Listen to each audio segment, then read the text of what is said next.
के लिए, चाहे आपके कोई भी कार्य के लिए, प्रभु के साथ आप चल रहे, आपका बोलना बहुत कीमती है, आपका आपका आपका विचार बहुत कीमती है, आपकी नजर बहुत कीमती है। क्या देख रहे, क्या लागू कर रहे? किसी ने आपके बारे में बुराई किया, जान दो प्रभु उसका लेखा ले, उसे आपने दिल पे नहीं लिया, धक धक नहीं होने दिया, आप अपने जीवन में उसे रास्ता नहीं खुला, तो आपका जो शांति है वो बेचैन नहीं होता, शांति रहे, आपके जीवन में शांति रहती है। परमेश्वर का वचन कहता, प्रभु में प्रतिदिन तुम आनंदित रहो। फिलिप्पी 4:4 का निकाले, प्रभु में प्रतिदिन तुम आनंदित रहो। तुम्हें कोई किसी ने कुछ बोल दिया, यदि तुम्हारा आनंद उस शब्द ने नहीं चुराया, तो तुमने अपने अभिषेक को संभाल के रखा है, और उतने में तुम्हारा दिमाग हल गया, तुम्हारा हृदय उसके लिए खुला गया और कड़वाहट आ गया, तो उस दिन से तुम्हारी 1 घंटे वाली प्रार्थना आधे घंटे में आ जाती है। और आपको मालूम नहीं है कि क्या मेरे जीवन के अंदर क्या आ गया, मेरे हृदय के अंदर क्या आ गया। आपने जिस बातों के लिए रास्ता खुला, उस रास्ते से एक बुरा स्वभाव आपके जीवन में कड़वाहट बैठ गई, और वो कड़वाहट आपकी प्रार्थना को रोक लेगी, वो कड़वाहट आपके चमत्कार को रोक लेगी, वो कड़वाहट आपको प्रभु के साथ चलने के लिए रोक लेती है। Hallelujah, hallelujah. एक बावरी में एक गीत मैंने शुरुआत के समय प्रभु ने मुझे दिया था, तारी जिंदगी में मोड़े गनाया से रे मारा भाई, मोड़ो पोछोले तरसों के दौड़े से।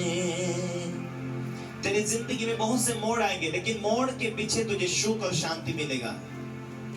तेरे जिंदगी में बहुत से दुख और वेदनाएं, बहुत सी तकलीफें तेरे जीवन में दिखेगी, लेकिन उस दुख के पीछे बहुत से आशीष दिखेगी। जो दुख तुम्हें हिलाना ना पाए, जो गरीबी तुम्हें हिलाना ना पाए। Hallelujah, hallelujah.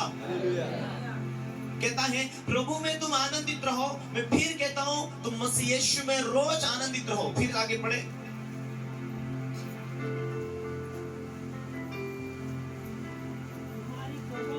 तुम्हारी कोमलता सब मनुष्य के ऊपर प्रकट हो।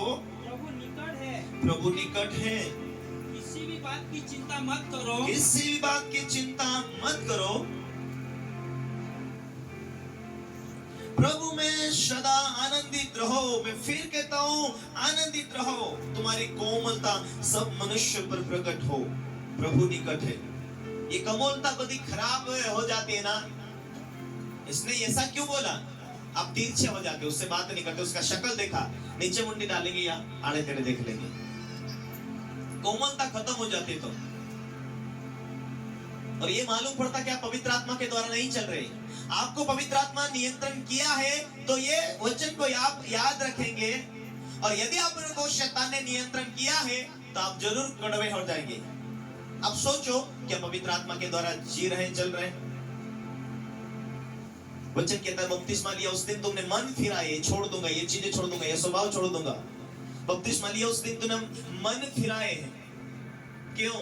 क्योंकि यदि तू मन फिराए तो स्वर्गीय वरदान तेरे लिए आएगा। वो वरदान क्या होगा? वो पवित्र आत्मा का दिया हुआ वरदान। तो अन्य भाषा में प्रार्थना करेगा तो अंदरूनी रूप से स्पिरिट से मजबूत होगा। तो अन्य भाषा में प्रार्थना करेगा, वो वरदान की ताकत ये है कि तू अन्य भाषा में प्रार्थना करेगा, उसके कारण तेरा शत्रु जो दुश्मन है, शैतान समझ नहीं पाएगा। और तू अन्य भाषा में प्रार्थना करते, उसकी प्लानिंग जो होगी वो खत्म होती जाती है, उसकी योजना जो होती है वो खत्म होते जाती है। जब तो अन्य भाषा में तू प्रार्थना करेगा, प्रभु से जो तू मांगेगा वो तेरी ओर लौट कर आना शुरू होगा।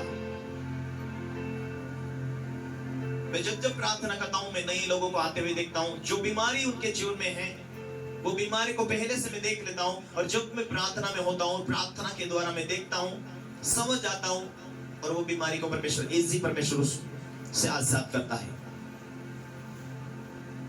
जो वरदान परमेश्वर तुम्हें देता है, उस वरदान के द्वारा जो तुम प्रार्थना करते हो, वो कल की बातों को देख सकते, आने वाली बातों को समझ सकते, सुन सकते, देख सकते, सुन सकते। उस टाइप से शैतान की जो प्लानिंग है उसे खत्म कर सकते हैं। हालेलुया। ये बातें आप अपने हृदय में लागू करेंगे ना, दुनिया में इधर उधर भटकने की जरूरत नहीं। कौन सा चर्च कहाँ है, कौन सा चर्च कहाँ है, कौन बड़ा पादरी है, दुनिया में कहीं भी तुम्हें आने जाने की जरूरत नहीं होगी। उनके पास में भी वही बाइबल है, अपने पास में वही बाइबल है, उनको भी वही पवित्र आत्मा सिखाता है, यहाँ भी वही पवित्र आत्मा सिखाता है। एक ही बात है, पवित्र आत्मा तू मुझ में काम कर, तू मुझे चेंज कर, तू मुझे छू ले, तू मुझे भर दे। तुम्हें आशीष देने के लिए तुम्हारे बीच में तुम्हारा पास्टर है, ब्लेस करने के लिए। तुम्हारे पास्टर को, हाँ, उनके जीवन में यदि वो आत्मिक पिता से जुड़े हैं तो वो जा सकते हैं, सुन सकते हैं, अभिषेक लेकर आ सकते हैं तुम्हारे लिए, तुम्हें परमेश्वर की और अगला लेवल के लिए। हालेलुया। हाँ, देखने के हिसाब से जाओ, लेकिन बार बार वहीं जाते, बार बार वहीं घूम के आते, लेकिन कुछ भी नहीं हो रहा, इसका मतलब कहीं ना कहीं तभी ढक्कन लगा हुआ है। ढक्कन खुल जाएगा तो आशीष जरूर आएगा। प्रभु देरी का नहीं। प्रभु ने कहा, यदि मैं परमेश्वर के सामर्थ्य से दुष्ट आत्मा को निकालता हूं तो परमेश्वर का राज्य तुम्हारे पास आ चुका है। यदि प्रभु ने यहाँ एक छोटा सा भी चमत्कार किया, काम किया हो, तो प्रभु का राज्य तुम्हारे पास आ चुका, प्रभु का राज्य तुम्हारे पास मौजूद हो चुका, प्रभु का राज्य तुम्हारे हृदय के अंदर पहुंच चुका। जब तू विश्वास से बोलना शुरू करेगा, विश्वास से चलना शुरू करेगा, विश्वास से कार्य करना शुरू करेगा। विश्वास से, प्रभु ने कहा जब यीशु मसीह दुनिया में था, विश्वास से अपने हाथ बढ़ाओ कहा,